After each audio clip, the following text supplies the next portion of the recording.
Hey guys, welcome to target सरकारी नौकरी। मैं हर्षाद अली। उत्तर प्रदेश में होने वाली सभी भर्ती परीक्षाओं के पेपर में आपने देखा होगा यूपी जीके के 8 से 10 प्रश्न पूछे जाते हैं जो बेहद इंपॉर्टेंट होते हैं और बेहद आसान होते हैं। इसी को ध्यान में रखते हुए हमने यूपी जीके का ये कोर्स स्टार्ट किया है जिसका प्रैक्टिस सेट नंबर 2 आप देख रहे हैं। इस कोर्स के कंप्लीट होने के बाद में हम यूपी जीके की थ्योरी क्लास लेकर के आएंगे, तो जल्दी से जल्दी लाइक एंड शेयर ज़रूर कीजिए ताकि इस कोर्स को हम जल्दी कंप्लीट करा सकें आपको। तो ये वाला जो यूपी जीके का कोर्स है आपका, जो यूपी पीसीएस की परीक्षा में देखा हुआ आपने, अपर पीसीएस लोअर पीसीएस में पूछे जाते हैं प्रश्न, आरओ एआरओ में, साथ ही यूपीएसआई में, यूपी ट्रिपल एससी जो भी एग्ज़ाम कराती है सब में पूछे जाते हैं यूपी जीके। और आपकी अब शिक्षक भर्तियों में भी आते हैं, आप सिलेबस उठा करके देख लीजिएगा, सब में मेंशन है यूपी से संबंधित करंट अफेयर्स सामान्य अध्ययन। तो उसी को ध्यान में रखते हुए ये कोर्स है कंप्लीट आपका। प्रैक्टिस कोर्स ये वाला है, इसके बाद थ्योरी कोर्स आ जाएगा आपका। चलिए वीडियो को लाइक एंड शेयर कीजिए और आज का पहला प्रश्न देखते हैं। अपनी प्रैक्टिस में देखिए कितने क्वेश्चन आपके सही हो पाते हैं। आज का पहला प्रश्न देखेंगे हम लोग, 1857 की क्रांति का प्रारंभ कहाँ से हुआ था। अब आप लोग ये सोच रहे होंगे कि ये तो इतिहास का प्रश्न है, यहाँ कैसे इतिहास को पढ़ा रहे हैं। भारत में जितने भी राज्य हैं, और अगर आप भारत के इतिहास पर नज़र दौड़ाओगे तो भारत के इतिहास में सभी राज्यों में कुछ ना कुछ घटनाएं घटित हुई हैं। ठीक उसी तरह से भारतीय इतिहास में, चाहे प्राचीन हो, चाहे मध्यकालीन हो, चाहे आधुनिक भारत हो, तो इन तीनों भारत यानी इन भारत की इन तीनों इतिहास के हिस्सों में जो घटनाएं उत्तर प्रदेश के अलग अलग शहरों, अलग अलग जिलों में घटित हुई हैं, उन घटनाओं को हम यूपी स्पेशल में पढ़ते हैं। तो आपको ये समझ में आया कि उत्तर प्रदेश में हम यूपी का हिस्ट्री पढ़ेंगे, यानी इतिहास की वो घटनाएं यूपी में जो घटित हुई हैं। साथ ही उत्तर प्रदेश की ज्योग्राफी कैसी है, क्या क्या वहाँ किस किस तरह की चट्टानें हैं, किस तरह की रिवर्स पाई जाती हैं, कौन कौन सी पाई जाती हैं, ठीक है। तो यहाँ ये सब डिस्कशन रहेगा, यूपी की जनगणना रहेगी, है ना। तो चलिए शुरुआत कर रहे हैं। अब हम पहला प्रश्न ये देखेंगे, हम 1857 की क्रांति का प्रारंभ कहाँ से माना जाता है। साल 1857 में, इसका प्लॉट समझते हैं कि इस प्रश्न का बैकग्राउंड क्या है, बेसिक्स क्या है। वर्ष 1857 में दो व्यक्ति थे, रणोजी बापू और रजीमुल्ला खान। ये दोनों व्यक्ति लंदन में बैठकर एक स्ट्रैटेजी बनाते हैं कि अंग्रेज़ों के खिलाफ हम 31 मई 1857 को एक विद्रोह शुरू करेंगे, जिसको 1857 का विद्रोह या रिवोल्ट ऑफ 1857 कहा जाएगा। तो ये प्रस्तावित तिथि थी इस विद्रोह को शुरू करने की, 31 मई 1857 ये तय की जाती है। लेकिन ये विद्रोह इस समय से पहले ही शुरू हो जाता है, एक तात्कालिक कारण था इसका। तो 1857 की क्रांति 31 मई 1857 को जो प्रस्तावित थी उससे पहले शुरू होने का एक तात्कालिक कारण ये था कि यहाँ पर एक ब्रिटिश आर्मी में एक चर्बी युक्त कारतूस का इस्तेमाल किया जाना जस्ट शुरू ही किया गया था। तो पहले जो ब्रिटिश आर्मी थी उसमें एक लकड़ी की बंदूक का इस्तेमाल किया जाता था जिसका नाम था ब्राउन बेस। ये प्रश्न पूछा हुआ है, लकड़ी की उस बंदूक का नाम बताइए जो ब्रिटिश आर्मी में पुरानी यूज़ की जाती थी। तो ब्राउन बेस थी। इसकी जगह पर एक नई बंदूक को इंट्रोड्यूस किया गया था जिसका नाम था इनफील्ड राइफल। और इसमें जो बुलेट्स थे, जो कारतूस लगे होते थे, उसमें गाय और सूअर की चर्बी का इस्तेमाल किया गया था। और ब्रिटिश आर्मी की जो पश्चिम बंगाल में बैरकपुर छावनी थी, इसी में एक सैनिक हुआ करते थे मंगल पांडे। मंगल पांडे क्या करते हैं, इन कारतूसों के इस्तेमाल को मना कर देते हैं। 34 नेटिव इन्फेंट्री से थे, तो ये इन कारतूसों के इस्तेमाल को मना कर देते हैं। लेकिन लेफ्टिनेंट बॉग जो था वहाँ पर, ये मजबूर करता है सैनिकों को इन कारतूसों के इस्तेमाल के लिए। तो मंगल पांडे क्या करते हैं, लेफ्टिनेंट बॉग की जो है गोली मार करके हत्या कर देते हैं। इन पर मुकदमा चलता है और 8 अप्रैल 1857 को मंगल पांडे को फांसी दे दी जाती है। इसी के जैसा ये वाला जो विद्रोह हुआ, एक तरह से मंगल पांडे की फांसी के साथ इसको दबा दिया गया, यानी इसका दमन कर दिया गया सफलतापूर्वक अंग्रेज़ों के द्वारा। लेकिन इसके जैसा ही विद्रोह की शुरुआत हमें मेरठ से देखने को मिलती है। 1857 के विद्रोह की शुरुआत मेरठ से मानी जाती है। मेरठ कैंट के जो 99 सिपाही हुआ करते थे, उन्होंने भी इन चर्बीयुक्त कारतूसों के इस्तेमाल को मना कर दिया था, जिसमें इनके काफ़ी सारे जो सिपाही थे उनको गिरफ्तार कर लिया गया था। इसके चलते अब इन सैनिकों ने क्या किया, 10 मई 1857 की रात को मेरठ में इन्होंने ये घोषणा कर दी कि अब हम अंग्रेज़ों के खिलाफ विद्रोह को शुरू करेंगे। जबकि होना शुरू कब था, वो 31 मई को शुरू होना था। तो मेरठ से चल करके ये लोग पहुंच जाते हैं कहाँ पर, दिल्ली में, दिल्ली के लाल किला में, जहाँ पर मुग़ल बादशाह बहादुर शाह जफ़र था। और इस अपने विद्रोह का नेता बहादुर शाह जफ़र को ये घोषित करते हैं। बाद में बहादुर शाह को जो है गिरफ्तार कर लिया जाता है अंग्रेज़ों के द्वारा। तो जैसे ही इस विद्रोह की शुरुआत मेरठ से हुई, अलग अलग जगह पर भी इस विद्रोह के सुर हमें दिखाई देने लगते हैं।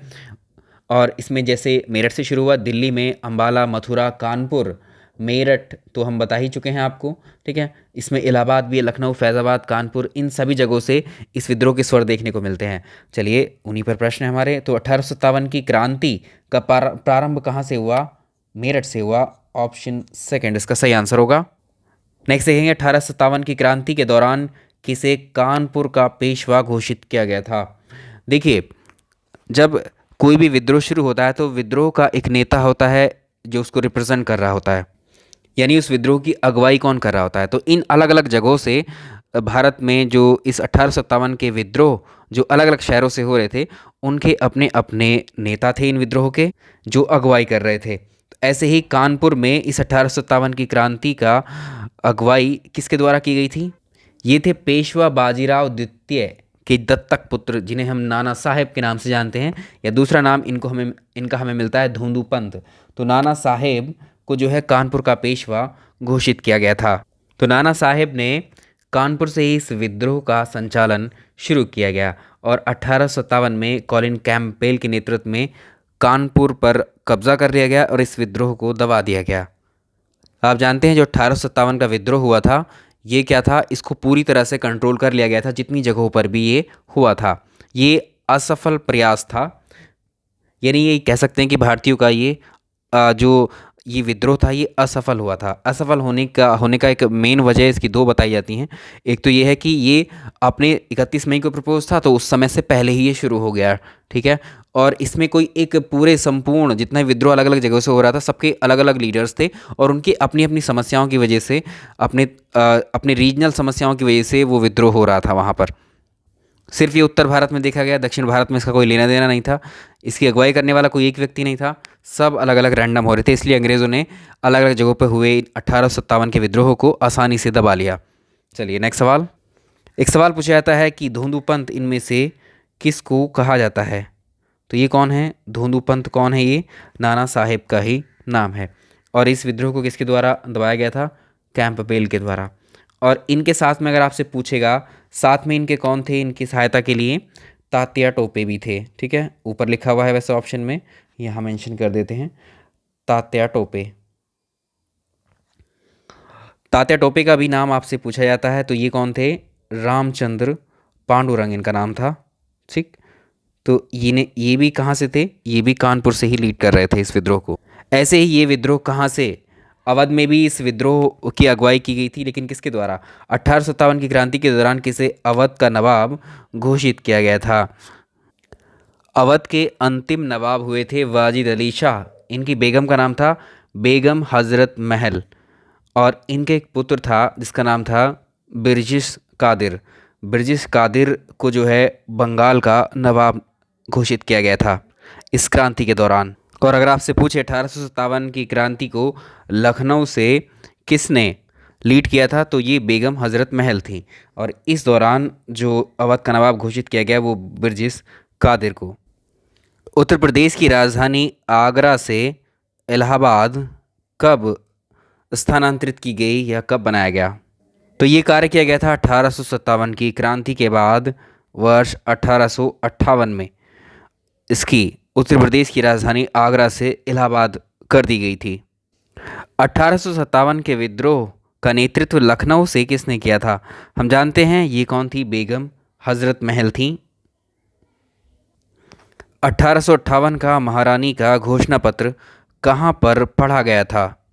ये आप जानते हैं कि जो 1857 की क्रांति के बाद जो पहले British east India company rule कर रही थी, British east India company rule कर रही थी भारत में। अब ये जो सत्ता ब्रिटिश ईस्ट इंडिया कंपनी के हाथों में थी, ये अब इनके हाथों से छीन करके कहाँ चली जाती है? सीधे ब्रिटेन के हाथों में। यानी ब्रिटेन का जो ताज है, क्राउन के हाथों में ये रूल चला जाता है यहाँ से। और जब सत्ता क्राउन के हाथों में आ जाती है तो महारानी विक्टोरिया ने 1 नवंबर 1858 को एक शाही घोषणा की। और इस घोषणा में ये कहा गया था कि महारानी विक्टोरिया ने, या इस घोषणा के तहत जो पहले ईस्ट इंडिया कंपनी का शासन है, अब वो सीधे किसके हाथों में आ गया है? वो सीधे अब ब्रिटेन के हाथों में आ गया है। और इसी घोषणा पत्र को 1 नवंबर 1858 को इलाहाबाद में एक दरबार आयोजित किया गया था। और महारानी विक्टोरिया के इस घोषणा पत्र को पढ़ करके सुनाया था किसने? लॉर्ड कैनिंग ने। तो ये बात कहाँ पर हुई? घोषणा पत्र इलाहाबाद में किसने पढ़ करके सुनाया? ये प्रश्न भी बनता है। 1858 का महारानी का घोषणा पत्र किसने पढ़ करके सुनाया? लॉर्ड कैनिंग ने सुनाया था। कहाँ पर? इलाहाबाद में। कब? 1 नवंबर 1858 को। 1857 के विद्रोह का नेतृत्व बरेली में किसके द्वारा किया गया था? बरेली से नेतृत्व किया गया था खान बहादुर के द्वारा। तो ऐसे ऐसे प्रश्न भी बनते हैं आपसे जो आप हमेशा छोड़ सकते हो। तो इनके जो नेतृत्व करता है इनको याद रखना है आपको। चलो एक बार क्विक रिकैप करा देते हैं कि मेरठ से जो है, मेरठ से किसने किया था? याद रखिएगा, कदम सिंह के द्वारा। मेरठ में कदम सिंह के द्वारा, दिल्ली में बहादुर शाह जफ़र के द्वारा, और मथुरा में देवी सिंह के द्वारा, कानपुर में नाना साहेब के द्वारा, झांसी में रानी लक्ष्मीबाई के द्वारा, इलाहाबाद में लियाकत अली के द्वारा, लखनऊ में बेगम हज़रत महल के द्वारा, फैज़ाबाद में मौलवी अब्दुल्ला के द्वारा, गोरखपुर में गजोधर सिंह के द्वारा, जगदीशपुर में कुंवर सिंह के द्वारा, और बरेली से खान बहादुर के द्वारा। नेक्स्ट देखेंगे, अवध के किस नवाब ने सहायक संधि पर हस्ताक्षर किए थे? अवध का कौन सा नवाब हुआ जिसने सहायक संधि पर हस्ताक्षर किए? देखो, अंग्रेज़ जब से भारत में आए तो अपना साम्राज्य स्थापित करने के लिए अंग्रेज़ों ने जो ईस्ट इंडिया कंपनी थी उसकी बहुत ही महत्वपूर्ण भूमिका मानी जाती है इसमें। इन्होंने विस्तार किया अपने साम्राज्य का। धीरे धीरे जो भारत के क्षेत्र थे उनको अंग्रेज़ी शासन में मिलाते गए, ईस्ट इंडिया कंपनी के क्षेत्र में मिलाते गए ये लोग।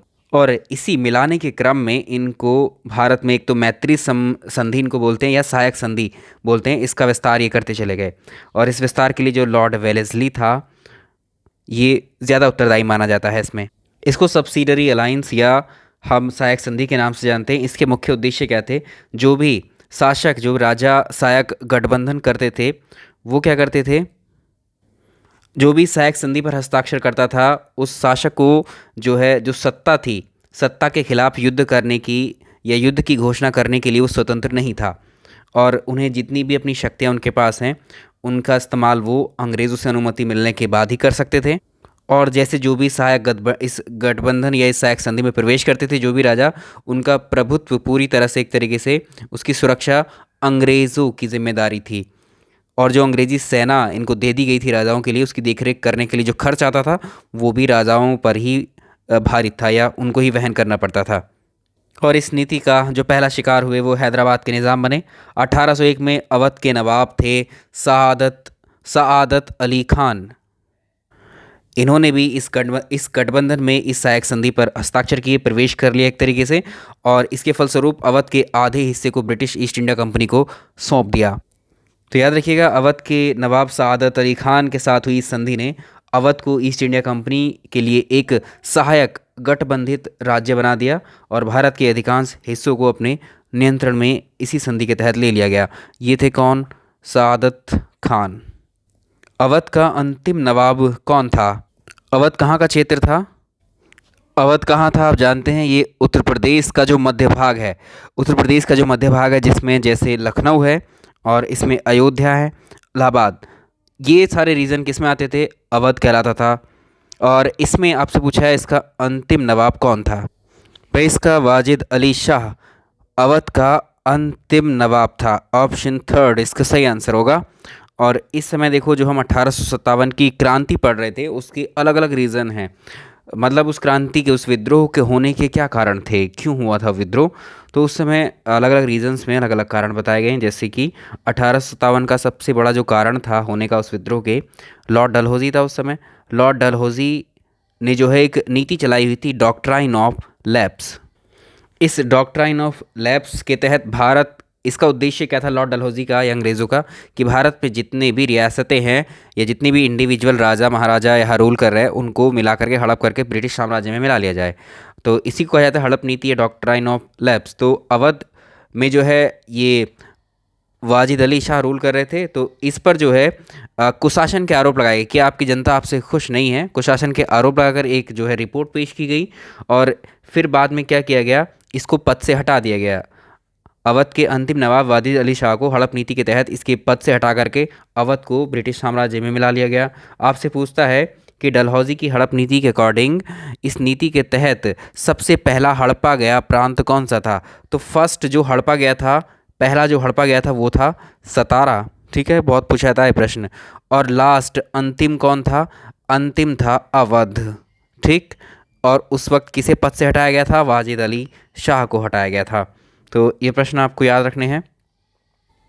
बक्सर का जब युद्ध हुआ था, बक्सर के युद्ध में अवध के किस नवाब ने भाग लिया था? युद्ध बक्सर का था, लेकिन अवध यानी यूपी के किस नवाब ने भाग लिया था? तो ये भी याद रखिए, ये भारत के इतिहास का भी इम्पोर्टेंट युद्ध माना जाता है ये बक्सर का युद्ध। इसका डेट पूछता है, वर्ष बहुत इंपॉर्टेंट है। 1764 में लड़ा गया था। किन किन के बीच में? एक तरफ थे अंग्रेज़ और दूसरी तरफ भारत की तीन सेनाएं, या तीन लोग थे। एक तो मीर कासिम जो बंगाल का नवाब था, सुजाउद्दौला जो अवध का नवाब था, और शाह आलम द्वितीय जो मुगल बादशाह था। इन तीनों का अलायंस मिलकर के अंग्रेज़ों से लड़ता है और ये हरा दिए जाते हैं। ये हरा दिए जाते हैं। तो यहाँ सवाल में क्या पूछा गया है? अवध का नवाब कौन था? यहाँ सुजाउद्दौला लड़ा था बक्सर के युद्ध में। जब भाई बक्सर का युद्ध हो गया और इसमें भारतीय सेनाओं को हरा दिया गया अंग्रेज़ों के द्वारा, तो इसके बाद में एक संधि हुई थी। इस संधि, तो बक्सर का युद्ध किस संधि के साथ समाप्त किया गया था? या बक्सर के युद्ध के बाद कौन सी संधि हुई थी? 1764 में तो क्या हुआ था? 1764 में बैटल ऑफ बक्सर हुई थी, और 1765 में ये संधि हुई थी। ये भी पूछा जाता है। 1765 में दो संधियां हुई थी जिन्हें हमें इलाहाबाद की संधि के नाम से जानते हैं। Treaty of Allahabad, option first. Awadh का विलय किस गवर्नर जनरल ने ब्रिटिश साम्राज्य में कर दिया था? भाई अवध का विलय जब हुआ था तो उस वक्त कौन था जो हड़प की नीति लेकर के आया था? डॉक्ट्राइन ऑफ लैप्स के तहत ही तो अवध को मिलाया गया था। तो अवध का ब्रिटिश साम्राज्य में विलय किया गया था लॉर्ड डलहौजी के द्वारा। उस समय जो अंतिम नवाब था वहाँ का, वाजिद अली शाह को उसके पद से हटा करके। तो इसमें आंसर होगा लॉर्ड वेलेज़ली नहीं, लॉर्ड डलहौजी ने मिलाया था। ठीक है, ऑप्शन सेकंड। पहले ये अवध वगैरह जितने भी रियासतें थीं लगभग मुग़ल बादशाहों के पास हुआ करती थीं, और इस अवध पर एक सूबेदार नियुक्त किया गया था मुग़ल बादशाह के द्वारा या मुग़लों के द्वारा, जिसे हम जानते हैं किसके नाम से? सआदत खान के नाम से। बाद में सआदत खान ने ही इस अवध को मुग़ल साम्राज्य से इसको सेपरेट कर लिया था और एक तरीके से स्वतंत्र राज्य घोषित किया था अवध को। किसने? सआदत खान ने। अवध को ब्रिटिश साम्राज्य में कब मिलाया गया था? याद रखिएगा, वर्ष था 1856। 1856 में अवध का अधिग्रहण अंग्रेज़ों की जो साम्राज्य विस्तार की नीति थी उसका ही परिणाम था। इसमें कुशासन के आरोप लगाकर अवध के नवाब वाजिद अली शाह को गद्दी से हटाया गया और अवध को प्रत्यक्ष रूप से ब्रिटिश साम्राज्य में मिला लिया गया। सिंपल। फैज़ाबाद में 1857 के विद्रोह का नेतृत्व किसके द्वारा किया गया था? ये मैंने बताया आपको, रिवाइज कराया था अभी। ये थे मौलवी अहमदुल्लाह। ऑप्शन फर्स्ट सही रहेगा इसका। फैज़ाबाद में 1857 के विद्रोह को मौलवी अहमदुल्लाह ने अपना नेतृत्व प्रदान किया था। अब इसमें दो तरह के प्रश्न पूछे जाते हैं। एक तरह के तो हम देख चुके हैं कि किसने कौन सी जगह से नेतृत्व किया था, लेकिन इन जिन जिन जगहों से विद्रोह उठे थे वो सब दबाए गए थे, उनका दमन भी किया गया होगा अंग्रेज़ों के द्वारा। तो अंग्रेज़ों के किस अधिकारी के द्वारा कहाँ किस विद्रोह का दमन किया गया, ये पूछा हुआ है। झांसी में 1857 के विद्रोह का दमन किसने किया? तो याद रखिएगा, जो महारानी लक्ष्मीबाई ने नेतृत्व किया था झांसी से इस 1857 के विद्रोह का, लेकिन इसका दमन किसके द्वारा किया गया था, ये क्वेश्चन है। तो यहाँ पर जनरल ह्यूरोज ने इसका दमन किया था। तो इसका आंसर ये रहेगा ऑप्शन सेकंड, ह्यूरोज है एक्चुअली ये, ह्यूरोज। अब इलाहाबाद में विद्रोह का दमन किसने किया था? भाई इलाहाबाद में, सिंपल क्वेश्चन में लैंग्वेज को देखो आप पहले। अभी अब 1857 से रिलेटेड फैक्ट पढ़ रहे हो तो आपको लग रहा होगा कि हाँ ठीक है, लेकिन ये विद्रोह कहाँ के थे? ये जितने भी हैं 1857 के विद्रोह की बात चल रही है। इलाहाबाद में विद्रोह किसने शुरू किया था? ये वाला, ये लियाकत अली ने किया था, लियाकत अली, और इसको कर्नल नील के द्वारा दबा दिया गया था। अब चलिए इतिहास के दूसरे सेक्शन में एंटर कर जाते हैं हम। हरिश्चंद्र जो मैगज़ीन थी इसका प्रकाशन कहाँ से किया गया था? हरिश्चंद्र मैगज़ीन का जो प्रकाशन किया गया था वो भारतेंदु हरिश्चंद्र ने किया था, और एक थी कवि वचन सुधा, एक थी हरिश्चंद्र मैगज़ीन। इन दोनों का प्रकाशन भारतेंदु हरिश्चंद्र के द्वारा किया गया, और ये प्लेस का नाम है वाराणसी। देवबंद आंदोलन जो देवबंद मूवमेंट था इसके प्रणेता कौन थे? जो देवबंद आंदोलन था इसके प्रणेता दो व्यक्ति थे, एक तो मोहम्मद कासिम नतोतवी और अगला दूसरा जो था वो था राशिद अहमद गंगोही। ये दो व्यक्ति थे। ए और बी इसमें सही रहेगा। इसमें यहाँ पर सेकंड ऑप्शन चुनेंगे आप, ए और बी। ऐसे ही अलीगढ़ आंदोलन हुआ, इसके प्रणेता कौन थे? इसको आप कर सकते हैं sir Syed Ahmad Khan, option second. Aligarh Aligarh Muslim Anglo Oriental College की स्थापना कब की गई थी? इसी सवाल में पूछेगा कि किसके द्वारा की गई थी। इसी में पूछेगा ऐसे अलग से आपसे कि एएमयू का पुराना नाम क्या था। याद रखिएगा, वर्ष था 1875। 1875 में Aligarh Muslim Anglo Oriental College की स्थापना की गई थी। किसके द्वारा? सर सैयद अहमद खान के द्वारा की गई थी। तो जो 1875 में ये मुस्लिम एंग्लो ओरिएंटल कॉलेज बनाया गया था, इसी को साल 1920 में एएमयू यानी अलीगढ़ मुस्लिम यूनिवर्सिटी, जो कि अलीगढ़ में है, सेंट्रल यूनिवर्सिटी, इसी को 1920 में तब्दील कर दिया गया। किसमें? अलीगढ़ मुस्लिम यूनिवर्सिटी में। और इसकी स्थापना पूछ ले, किसके द्वारा की गई थी, तो दोनों का आंसर एक ही होगा, सर सैयद अहमद खान। ठीक है, 1875 में इस कॉलेज की स्थापना की गई और 1920 में इसका नाम बदल कर क्या किया गया? 1920 में इसको अलीगढ़ मुस्लिम विश्वविद्यालय कहा गया। सेंट्रल हिंदू कॉलेज की स्थापना किसने की? सेंट्रल हिंदू कॉलेज की स्थापना की गई थी, ये बनारस में की गई थी। इसकी स्थापना 1898 में बनारस में इसकी स्थापना की गई थी, सेंट्रल हिंदू कॉलेज की, एनी बेसेंट के द्वारा। और इसी सेंट्रल हिंदू कॉलेज को 1916 में जो मदन मोहन मालवीय जी हैं, इनके प्रयासों से इसको बीएचयू बनाया गया, बनारस हिंदू यूनिवर्सिटी। ठीक है, इंपॉर्टेंट है दोनों प्रश्न। आगरा के अंदर राधा स्वामी सत्संग की स्थापना किसने की थी? इंपॉर्टेंट है ये प्रश्न भी। 1861 में शिव दयाल साहब ने आगरा में राधा स्वामी सत्संग की स्थापना की थी। इसका आंसर होगा सेकेंड ऑप्शन सही रहेगा। काशी हिंदू विश्वविद्यालय के संस्थापक आपको बताना है कौन है? काशी हिंदू विश्वविद्यालय के संस्थापक। काशी हिंदू विश्वविद्यालय के संस्थापक कौन थे? काशी हिंदू विश्वविद्यालय का मतलब है क्या? बनारस हिंदू यूनिवर्सिटी। ठीक है, बनारस हिंदू यूनिवर्सिटी। भाई हमने इसमें दो चीज़ पढ़ी। एनी बेसेंट ने बनारस में क्या किया था? सेंट्रल हिंदू कॉलेज की स्थापना की थी। ठीक, बाद में पंडित मदन मोहन मालवीय के प्रयासों से इसको 1916 में बनारस हिंदू विश्वविद्यालय बनाया गया था। तो यहाँ पर बनारस हिंदू विश्वविद्यालय, काशी हिंदू विश्वविद्यालय के संस्थापक कौन होते हैं? फिर पंडित मदन मोहन मालवीय। तो ये थे पंडित मदन मोहन मालवीय, सही आंसर इसका। देखो, इस सेक्शन को यहाँ तक रहने देते हैं और एक सेक्शन और बचता है अभी इतिहास का हमारे यूपी के। ठीक है, उसमें आपके कांग्रेस के अधिवेशन भी आएंगे, उसको हम अगले पार्ट में कंप्लीट कर लेंगे, क्योंकि यहाँ पर डिस्कशन जब हम कर रहे हैं तो इसमें टाइम लगता है ना। ज़्यादा लंबा वीडियो हो जाएगा तो आप उसको शायद ना देखना पसंद करें। एक्सप्लेनेशन के साथ चलेंगे तो आपको उसका बेसिक बैकग्राउंड याद रहेगा, तो क्वेश्चन भी कनेक्ट कर पाएंगे बहुत आसानी से आप। ठीक है, तो इसमें इतना ही रहने देते हैं। यूपी जीके स्पेशल में हम तीसरे हिस्से में इसके यूपी की हिस्ट्री को कंप्लीट कर लेंगे और उसके बाद में हम यूपी की ज्योग्राफी पे आ जाएंगे या उसके पॉलिटिकल हिस्से पे आ जाएंगे यूपी के। चलिए, वीडियो पसंद आया तो लाइक एंड शेयर भी कीजिएगा। और अभी आपसे एक चीज़ और डिस्कस कर लेते हैं। वैसे मैं समय समय पर आपको बताया है, इस चीज़ का हिंट अभी तक दिया है। आपकी जूनियर की क्लासेस रुकी हुई हैं, वो भी रिज्यूम होंगी। साथ ही प्राइमरी का हमने आपसे बोला है, वो भी रिज्यूम होंगी साथ में ही। पेट की भी क्लासेस आपकी चलेगी, उसके लिए मुझे समय चाहिए, इसलिए बीच बीच में मेरे से जो है अभी गैप हो रहे हैं। हमने आपको बताया था किसके लिए, वो सेटअप या वो लाइव सेशन पर ही हम इन क्लासेस को स्टार्ट करेंगे। ठीक है, इनको हम जो भी क्लासेस अब आपकी आगे की आएंगी, जब तक ये लाइव सेटअप में टाइम लगता है तब तक ये आपकी ऐसे ही आएंगी क्लासेस, और ये लाइव सेटअप पर कुछ ही दिन में बस ये आपकी ट्रांसफ़र होने वाली है। ठीक है, अभी इन्हीं को एंजॉय कीजिए, फिर सामने से पढ़ाते हैं आपको। तो वीडियो को आप लाइक एंड शेयर ज़्यादा से ज़्यादा कीजिए। चलिए, थैंक यू सो मच।